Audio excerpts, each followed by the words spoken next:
तो ऐसे में अब कहानी का पहला चैप्टर ये है कि हेमंता बिस्वा शर्मा दावे जितने मर्जी बड़े करे, बीजेपी दावे जितने मर्जी बड़े करे, असल हकीकत ये है कि हेमंता इस वक्त बुरी तरह से डरे हुए हैं। उन्हें कुर्सी जाती शायद दिख रही है। कल के वीडियो में या परसों के वीडियो में मैंने कहा भी था कि मेरे सूत्र बता रहे हैं कि 51% कांग्रेस को और 49 बीजेपी को दे रहे हैं, स्लाइटली एज कांग्रेस को दे रहे हैं। हेमंता बिस्वा शर्मा तो सरकार में मुख्यमंत्री है, उनके पास तो सारी खबरें होगी, सब एजेंसीज रिपोर्ट करती हैं, तो उन्हें ये शायद ज़्यादा पता है। उनकी छटपटाहट, उनकी घबराहट, उनका डर दिखने लगा है। इसलिए मैंने कहा पहला चैप्टर है, क्योंकि पहला चैप्टर किसी भी कहानी का, चुनावी कहानी का यही होता है। अब उस डर का एहसास इस चीज़ से है कि देखिए अभी चुनाव की तारीखों की भी घोषणा नहीं हुई। वो अपने बीजेपी ने पुराना तरीका, खासकर हेमंता बिस्वा शर्मा का तरीका असम में लागू कर दिया है। और वो तरीका क्या है? महिलाओं को फ्री पैसे देने का, जैसे बिहार में किया था। बिहार में भी कहते हैं हेमंता बिस्वा शर्मा का ही आइडिया था 10,000 रुपये हर महिला के खाते में डालने का। फ़ायदा हुआ। अब यही फार्मूला हेमंता बिस्वा शर्मा अपने यहाँ पर लागू कर रहे हैं। एक तरह से आखिरी जो तीर है उनके तरकश में वो चला दिया है। हेमंता बिस्वा शर्मा अब असम में कह रहे हैं कि 37 लाख महिलाओं को 8,000 रुपये का वो जो है वो एक साथ 20 फरवरी को उनके अकाउंट में डाले जाएंगे, और साथ में 3,000 का स्पेशल बिहू गिफ्ट भी दे रहे हैं। यानी एक तरह से अगर लोकतंत्र की भाषा में बोलें कि जिस तरह से बिहार में वोट खरीदे, असम में भी वोट खरीदी की कोशिश की जा रही, क्योंकि ये ब्राइब है, टोटल ब्राइब है। और टीएन शेषन अगर चुनाव आयुक्त होते इस वक्त तो सबसे पहले इस पर रोक लगाते, क्योंकि तो क्लियर है कि आप चुनाव से पहले कैश ट्रांसफ़र करते हो महिलाओं के खाते में, तो इसका मतलब तो एक ही होता है, जो बिहार में हमने देखा है। लेकिन बिहार के और असम की परिस्थितियों में फ़र्क है। क्या असम के लोग इस बात के लिए तैयार होंगे कि असम की महिलाएं इस पर अपना वोट दे देंगी? अभी जिस तरह से त्रिपुरा के लड़के के साथ उत्तराखंड में जो हादसा हुआ, जहां उन्हें चीनी कहकर उसको बेचारे की जान चली गई, और ऐसी घटनाएं बहुत होती हैं नॉर्थ ईस्ट के स्टूडेंट के साथ। दिल्ली में या देश के किसी भी कोने में चले जाइए, उस घटना को लेकर पूरा नॉर्थ ईस्ट इस वक्त उबल रहा है, पूरा नॉर्थ ईस्ट इस वक्त नाराज़ है। नॉर्थ ईस्ट के स्टूडेंट दिल्ली में प्रदर्शन करते हैं तो उनके साथ कौन खड़ा दिखा? उनके साथ खड़े थे गौरव गोगोई। किसने प्रेस कॉन्फ्रेंस करके कहा कि मैं भारतीय हूं, मैं चीनी नहीं हूं? गौरव गोगोई ने। हेमंता बिस्वा शर्मा ने क्या किया? हेमंता बिस्वा शर्मा ने एक स्टेटमेंट दे के अपना पल्ला झाड़ दिया। जबकि हेमंता बिस्वा नॉर्थ ईस्ट के अगर बीजेपी कितने बड़े नेता है, तो आराम से उत्तराखंड में जो उन्हीं की पार्टी की सरकार है, पुष्कर धामी, उनसे बात कर सकते थे, कोई कड़ा एक्शन ले सकते थे, सिर्फ गिरफ्तारी तक चीज़ें सीमित नहीं रहती। लेकिन हेमंता बिस्वा शर्मा के बारे में अब असम में लोग मानने लगे हैं कि ये सरकार यहाँ से नहीं, दरअसल दिल्ली से चलती है। और असम में दांव पर कांग्रेस का भी है, पार्टी जीतना चाहती है, 10 साल बाद सत्ता में आना चाहती है। गौरव गोगोई की लेगेसी और गौरव गोगोई का फ्यूचर भी दांव पर है।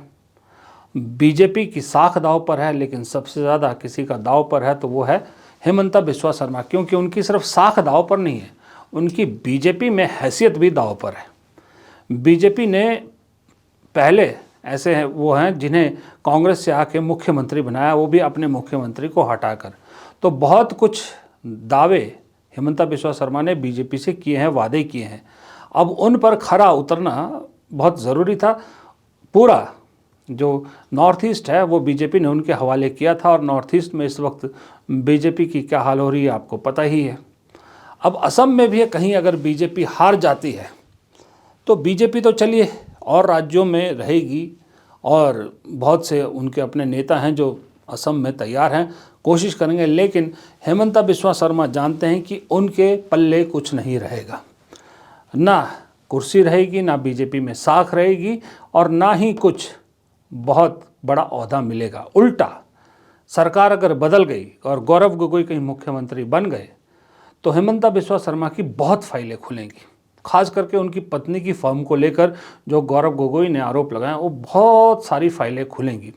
और आपको मालूम है ये तरीका बीजेपी ने ही सिखाया है पूरे देश की हर पॉलिटिकल पार्टी को कि फाइलें बाद में खोलो, पहले अपने दुश्मनों को जेल में डालो। ये जेल का फॉर्मूला बीजेपी ने खुद सिखाया है। तो हेमंता बिस्वा शर्मा जानते हैं कि फिर जो है अब उनके लिए मुश्किलात कितनी बढ़ने वाली है। देखिए, आने वाला निर्वाचन, विधानसभा निर्वाचन बहुत ही आकर्षित होने वाला है। आप लोग देखने वाले हैं कि किस प्रकार से असम की जनता अहंकार, अत्याचार और अन्याय के विरुद्ध, धन बल, बहुबल के विरुद्ध एकजुट होकर एक अत्याचारी शासन को यहां से बाहर निकाल देंगे और वापस शांति, समन्वय, संविधान को वापस हमारे समाज के बीच में जीवित करेंगे। और असम में जो चुनाव होगा वो दो राजनीतिक गठबंधन के बीच नहीं होगा। आने वाले समय में असम का चुनाव असम की जनता बनाम जो अपने आप को राजा समझता है, इन दोनों के बीच होने वाला है। और हम जो विरोधी राजनीतिक दल है, हम सब असम के लोग के साथ है और लोक शक्ति में विश्वास करते हैं। लोगों की जीत निश्चित है और असम से पूरे देश भर में एक दिल्ली से कहा है कि मुसलमानों को निशाना बनाइए, तो हेमंता बिस्वा शर्मा निशाना बनाते हैं। दिल्ली से कहा है कि ये करना है तो वो करना है। दिल्ली ने कहा कि मणिपुर पे फिलहाल कुछ ज़्यादा जोर नहीं लगाना है। जब 2.5 साल तक मणिपुर जलता रहा तो उन्होंने किया, वरना दिल्ली चाहती तो मणिपुर कब का शांत हो सकता था। ये सारी चीज़ें ना सिर्फ नॉर्थ ईस्ट की छोटी स्टेट में बल्कि असम के लोगों के दिलों में भी है, दिमाग में भी है। ऊपर से असम में जिस तरह से मियाँ मियाँ कहकर मुसलमानों को चिढ़ाते हैं हेमंता बिस्वा शर्मा और उन्हें निशाना बनाते हैं, वो भी एक तो मुस्लिम्स को एक साथ करता है और साथ में वहाँ पर असम में लोगों को अच्छा नहीं लगता कि नफ़रत की भाषा प्रदेश का मुख्यमंत्री बोले, क्योंकि असम वो राज्य है जो बहुत बुरे दौर से भी गुजरा है, जब आतंकवाद या फिर नक्सलवाद, जो भी आप कहे, उग्रवाद, उससे निकला है, बहुत कुछ झेला है। पंजाब और असम दो ऐसे राज्य हैं जो अपने पुराने दौर पर कतई नहीं जाना चाहते, और अब तो कश्मीर भी है। आज भी पंजाब में मैंने बहुत काम किया है, बहुत साल काम किया, गली गली से वाकिफ़ हूँ। वहाँ आज भी अगर कट्टरपंथ पनपने की कोशिश करा, लेकिन उसे जगह नहीं मिल पा रही। वो सिर्फ इसलिए नहीं मिल पा रही कि उस दौर के लोग उस मंज़र को जानते हैं जब पंजाब में आतंकवाद चरम पर था। वो किस खौफ में रहते थे, कैसे दिन गुजरता था, क्या हालत थी ज़िंदगी की, वो जानते हैं। वो उस बुरे सपने को किसी भी हालत में वापस नहीं आने देना चाहते। वही चीज़ असम में भी है, और असम में के लोग भी किसी भी तरह से अब ये जो जातीय हिंसा है या इस तरह की घटनाओं के आसपास भी नहीं फटकना चाहते। ऊपर से मणिपुर का हाल देख लिया है तो और दूर रहना चाहते हैं।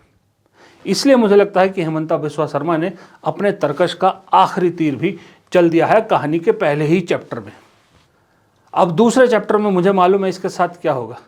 वही होगा कि वोट चोरी जिसको राहुल गांधी उठाते हैं, कांग्रेस उठाती है। अब वोट चोरी तो आपको मालूम है, अब वो सरकार उससे बाज नहीं आएगी। असम में एसआईआर नहीं हुआ, बाकी सब जगह एसआईआर हो रहा है। असम में एसआईआर नहीं किया सरकार ने, उसके बावजूद बहुत से मुस्लिम वोट कट गए हैं। और अपने इस चुनाव आयोग को पे जो आरोप लगते हैं, चुनाव आयोग के बारे में जो कांग्रेस कहती है, राहुल गांधी कहते हैं, इसका क्लैरिफिकेशन किसको देना चाहिए, इसको किसको डिफेंड करना चाहिए? चुनाव आयोग को डिफेंड करना चाहिए, क्योंकि वो निष्पक्ष पार्टी है। बीजेपी का तो कोई इससे लेने देना नहीं होना चाहिए। लेकिन हैरानी की बात यह है कि चुनाव आयोग के लिए डिफेंस में कौन आता है? बीजेपी आती है। चुनाव आयोग की साख बचाने के लिए कौन आगे आती है? बीजेपी आती है। अब इसका ताज़ा उदाहरण कर्नाटक है। कर्नाटक में एक अखबार ने, एक अंग्रेज़ी अखबार ने, मैं बड़ा अखबार है, नाम नहीं लूँगा, एक खबर छापी कि देखिए कर्नाटक के ज़्यादातर लोग चुनाव आयोग और उससे खुश हैं, चुनाव आयोग और चुनाव प्रक्रिया से खुश हैं और ईवीएम से खुश हैं। ये खबर छपती है। अच्छा, ये खबर तो छाप दी, लेकिन इस खबर की हकीकत कुछ नहीं छापी। जब बाद में कांग्रेस ने इसका कच्चा चिट्ठा निकाला तो पता लगा कि ये खबर तो, पहली बात तो खबर 2025 की है, 2024 की है शायद, सर्वे 2025 मई 2025 में किया गया था। ऊपर से चुनाव आयोग ने जो सर्वे जिस संस्था से कराया गया था उसका नाम था ग्राम, और ग्राम संस्था एक ऐसे अधिकारी की है जो प्रधानमंत्री नरेंद्र मोदी के प्रधानमंत्री कार्यालय से जुड़े हुए हैं, और उन्होंने प्रधानमंत्री पर एक किताब भी लिखी है, उनका नाम है आर बाला सुब्रमण्यम।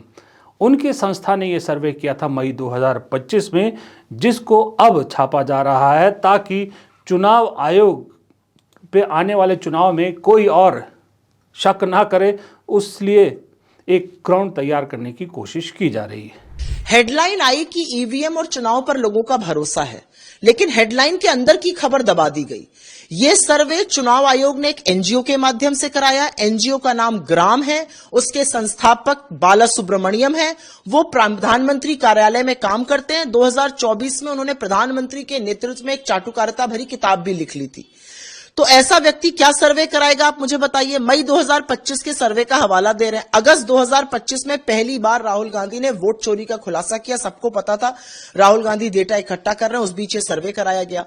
तो सर्वे कराने वाली एजेंसी खुद कॉम्प्रोमाइज है। सर्वे कराया गया एक ऐसे एनजीओ से जिसके संस्थापक नरेंद्र मोदी के साथ काम करते हैं, नरेंद्र मोदी की चाटुकारिता पर किताबें लिखते हैं। ऐसा व्यक्ति क्या सर्वे कराएगा? आप देश के देहात और कोने कोने में पहुंच जाइए, हर व्यक्ति ईवीएम पर, हर व्यक्ति चुनाव प्रणाली पर, हर व्यक्ति एसआईआर पर सवाल उठा रहा है। आप ये सोचिए कि कितने फ्रॉड भरे पड़े हैं चुनाव आयोग से लेकर सरकार के अंदर बैठे लोगों तक। एनजीओ जिससे कराया जा रहा है वो सरकार की चाटुकारिता कर रही है, वो मोदी जी के लिए काम कर रहे हैं, और उनसे सर्वे कराया जा रहा है। तो वो क्या नतीजा देंगे ये बच्चा बच्चा देश का जानता है। लेकिन जिस व्यापक स्तर पर, जिस बड़े लेवल पर ये फ्रॉड खेला जा रहा है, वो अपने आप में बहुत आपत्तिजनक है। अब ये इस तरह का एडवांस प्लानिंग कौन करता है? एडवांस प्लानिंग वही करता है जिसको आगे कुछ गलत करना हो, जो जानता है कि मेरी चोरी पकड़ी जाएगी, इसलिए पहले ही वो अपनी भूमिका बांधने की कोशिश करा। जो दिल से बेईमान होता है ना, जो सच्चा नहीं होता, वो भूमिका ज़्यादा बांधता है। जो सच्चा होता है उसे ज़्यादा बोलने की ज़रूरत नहीं पड़ती, उसका काम दिखता है। यही चीज़ यहाँ हो रहा है।